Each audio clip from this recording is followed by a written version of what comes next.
जय हिंद साथियों, नमस्कार। मैं प्रत्युष श्रीवास्तव एक बार पुनः स्वागत करता हूं आप सबका आपके अपने इस यूट्यूब चैनल कुंवर स्टडी पर।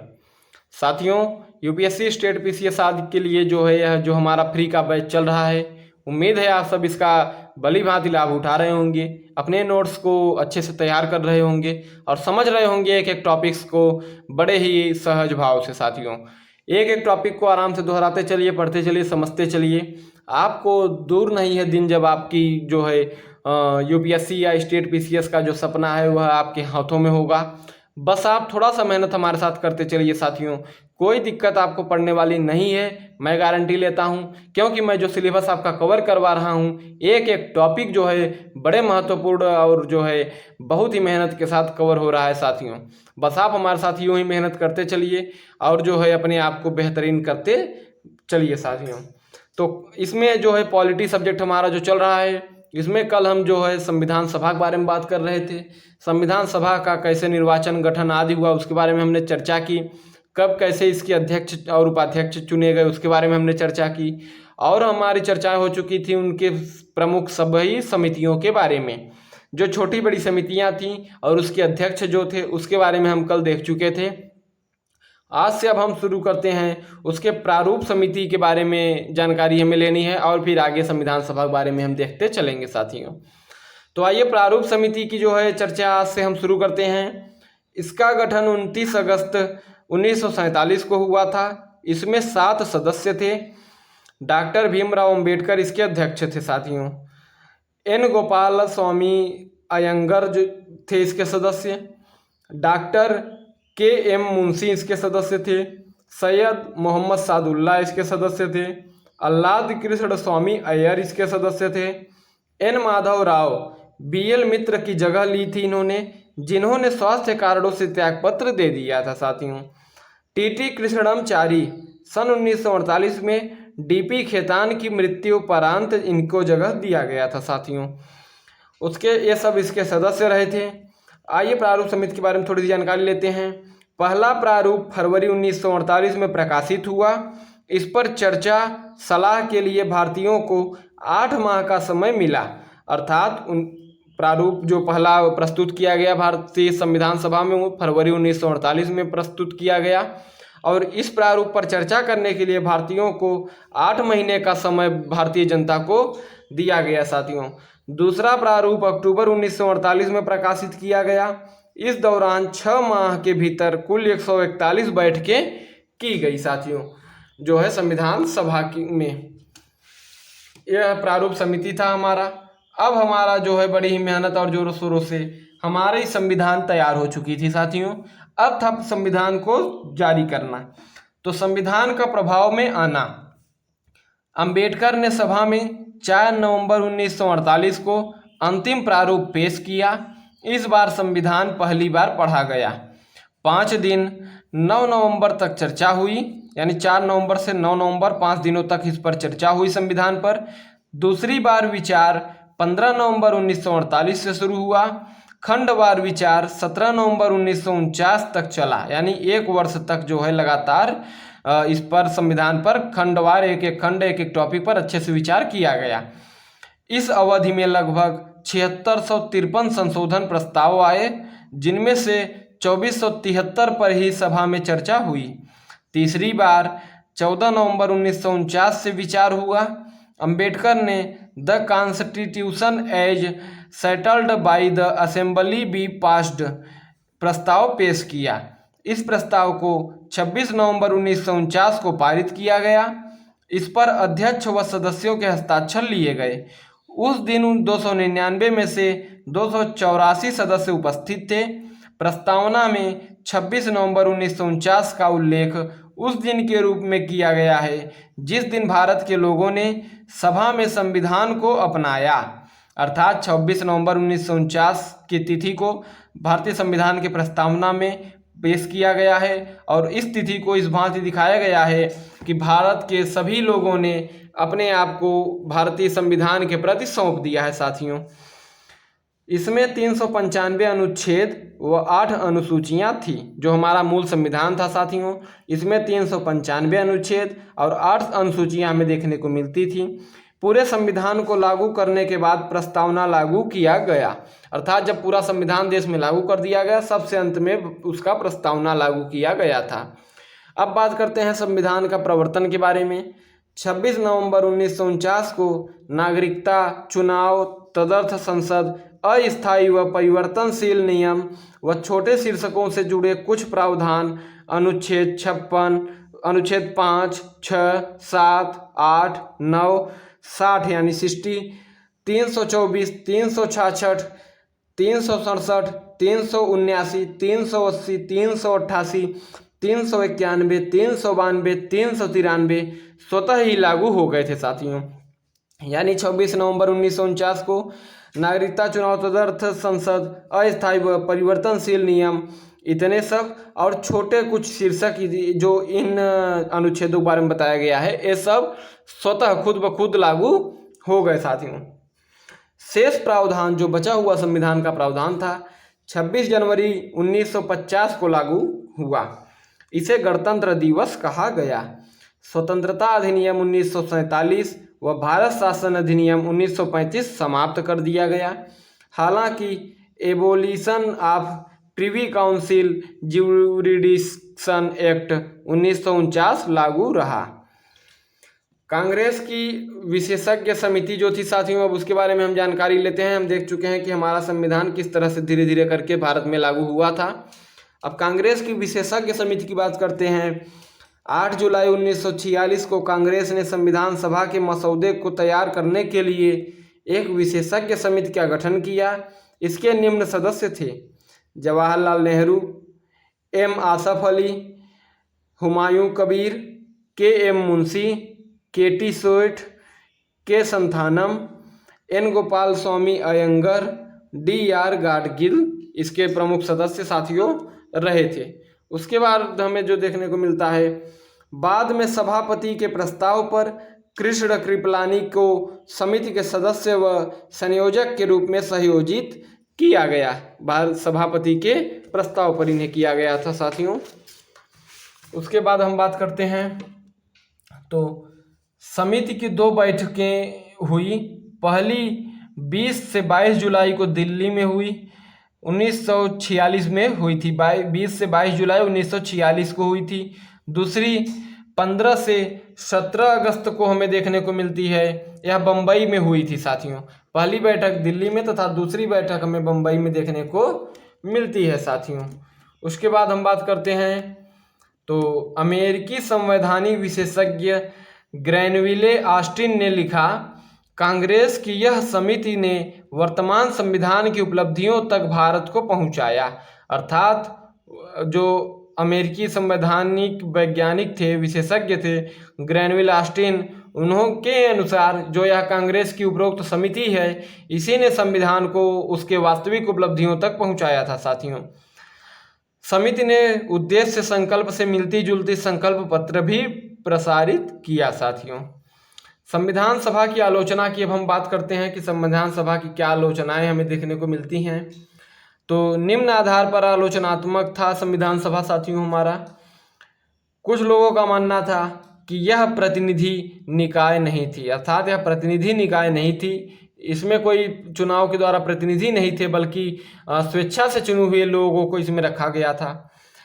दूसरा जो हमें देखने को आलोचना का कारण मिलता है कि इसमें संप्रभुता का अभाव था, यानी कि यह खुद जो है न्याय निर्णय आसानी से नहीं कर पाती थी, दूसरों की सहायता इसे लेनी पड़ती थी। समय की अत्यधिक बर्बादी, यानी समय की अत्यधिक बर्बादी इसमें देखने को मिलती है लोगों के द्वारा। कांग्रेस का प्रभुत्व कुछ लोग बताते हैं कि इसमें बहुत रहा है। वकीलों और राजनीतिज्ञों का प्रभुत्व इसमें अत्यधिक था, क्योंकि अधिकतर जो स्वतंत्रता सेनानी इसमें संलग्नित थे वे अधिकतर वकील थे या तो राजनीतिज्ञ थे।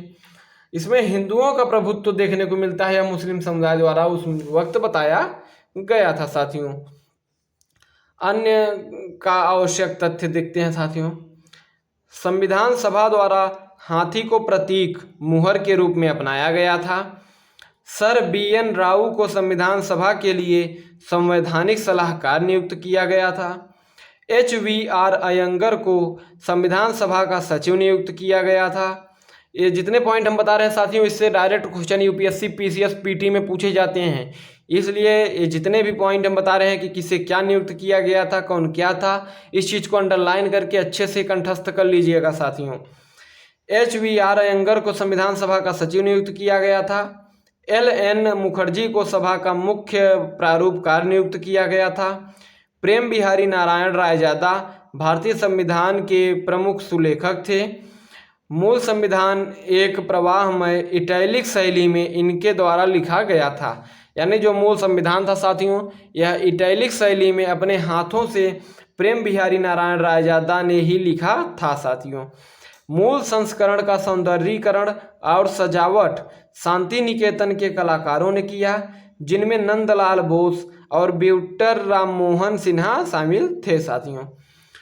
मूल प्रस्तावना को प्रेम बिहारी नारायण रायजादा द्वारा हस्तलिखित एवं ब्यूटर राममोहन सिन्हा द्वारा ज्यामितीय सौंदर्यीकृत एवं अलंकृत किया गया था। मूल संविधान के हिंदी संस्करण का सुलेखन वसंत कृष्ण वैद्य द्वारा किया गया था, जिसे नंदलाल बोस ने सुंदर ढंग से अलंकृत एवं ज्यामितीय किया था साथियों। उसके बाद बात करते हैं तो 58वें संशोधन 1987 में भाग 12 में नया अनुच्छेद 394 क राष्ट्रपति द्वारा जोड़ा गया, जिसमें साथियों भाग 12 नहीं, भाग 22 है यह। भाग 22 में नया अनुच्छेद 394 क राष्ट्रपति द्वारा जोड़ा गया, जिसमें हिंदी अनुवाद के प्रकाशन के बारे में समझाया गया है साथियों। उसके बाद हम बात करते हैं भारतीय संविधान की प्रमुख विशेषताओं के बारे में कि संविधान की क्या प्रमुख विशेषताएं रही देखने को हमें मिलती हैं साथियों। इसके बारे में हम बात करते हैं थोड़ा सा। तो सबसे लंबा और लिखित संविधान हमारा भारतीय संविधान है साथियों विश्व में, ऐसा विशेषता हमें देखने को मिलती है। मूल संविधान 1949 में एक प्रस्तावना 395 अनुच्छेद जो 22 भागों में बटा है और 8 अनुसूचियां थीं। वर्तमान में इसमें एक प्रस्तावना 470 अनुच्छेद जो 25 भागों में बटा है और 12 अनुसूचियां देखने को मिलती हैं। सन 1951 से हुए विभिन्न संशोधनों ने करीब 20 अनुच्छेद व एक भाग 7 को हटा दिया और इसमें करीब 95 अनुच्छेद 4 भागों 4 क, 9 क, 9 ख और 14 क और 4 अनुसूचियों 9, 10, 11, 12 को जोड़ा गया साथियों। यह प्रमुख परिवर्तन हमारे संविधान में किया गया था। उसके बाद हम बात करते हैं संविधान विस्तृत होने का कारण क्या है, अर्थात जो हमारा संविधान बना वह इतना लंबा चौड़ा इतना विस्तृत कैसे बन गया कि सबसे लंबा लिखित संविधान हमारा बन गया। इसके बारे में समझने की कोशिश करते हैं। तो सबसे पहला हमें कारण देखने को मिलता है भौगोलिक कारण। भौगोलिक कारण हमें भारत का विस्तार और विविधता से देखने को मिलती है।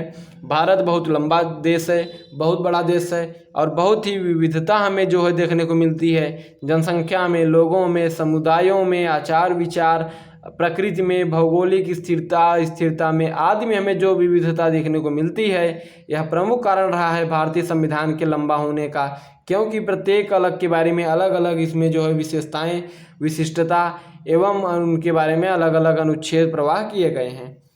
पुराने कानून भी जैसे जो है भारतीय शासन अधिनियम 1935 लंबे ही थे और इन्हीं सब कानूनों से भी कुछ कानून हमारे भारतीय मूल संविधान में लिए गए। जम्मू कश्मीर को छोड़कर केंद्र और राज्यों के लिए एकल संविधान प्रस्तुत किया गया साथियों।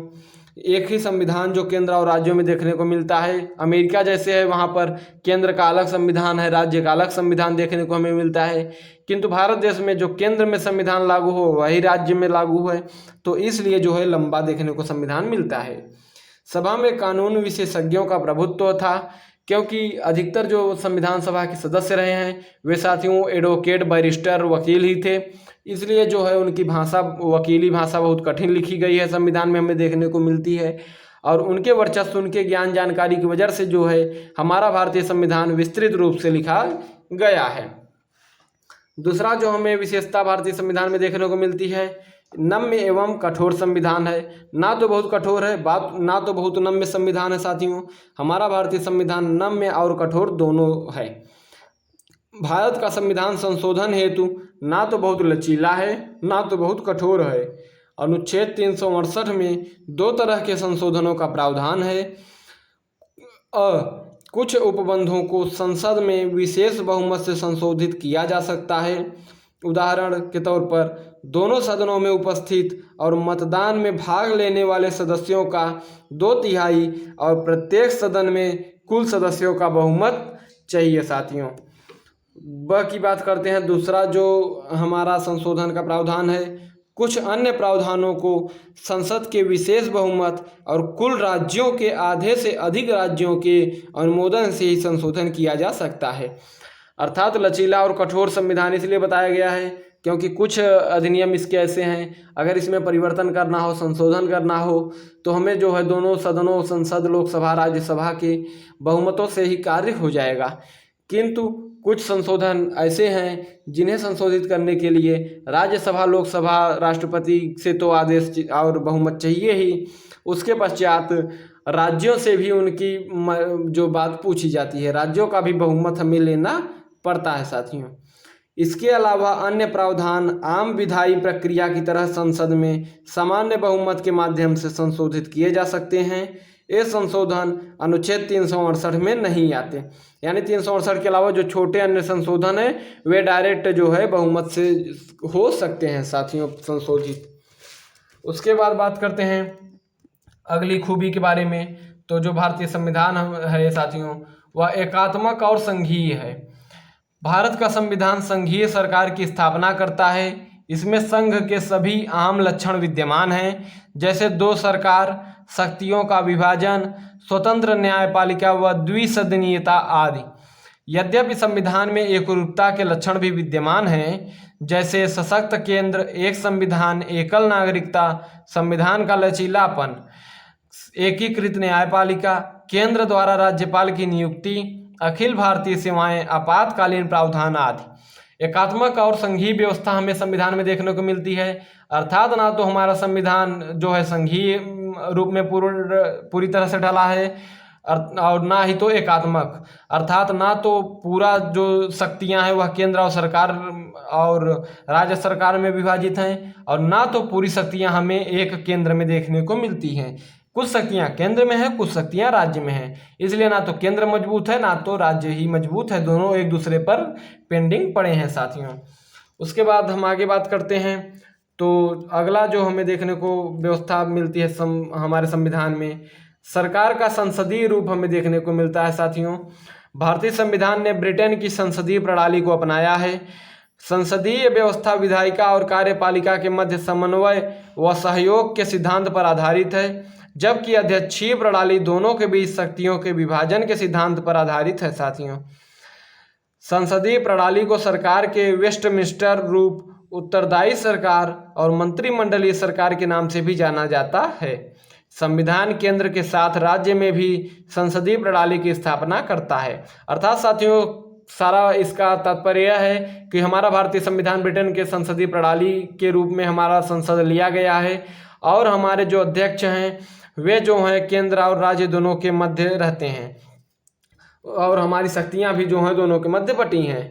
उसके बाद अन्य विशेषताओं की बात करते हैं। तो वास्तविक व नाम मात्र के कार्यपालकों की उपस्थिति है, अर्थात तानाशाही नाम की चीज़ हमें देखने को नहीं मिलती है। बहुमत वाले दल की सत्ता होती है। इसमें विधायिका के समक्ष कार्यपालिका की संयुक्त जवाबदेही रहती है। विधायिका में मंत्रियों की सदस्यता होती है। प्रधानमंत्री व मुख्यमंत्री का नेतृत्व रहता है। निचले सदन का विघटन यानी लोकसभा व विधानसभा का विघटन जो है उसे किया जा सकता है। तो ये रही साथियों हमारे बीच हमारे संविधान की जो खूबियाँ और गुण थे। कल से हम शुरू करेंगे, जानेंगे संविधान के विभिन्न संशोधनों की जो समयवार उसके संशोधन किए गए थे, उसके बारे में हम विस्तार पूर्वक समझेंगे। तो आज की कक्षा हमारा साथियों इसी पर समाप्त होता है। मिलते हैं कल जो है नए उत्साह, नए ऊर्जा के साथ। बने रहिए जो है कोर्स स्टडी के साथ, और यूं ही राष्ट्र धर्म और राष्ट्र सेवा में लगे रहिए। जय हिंद साथियों, नमस्कार।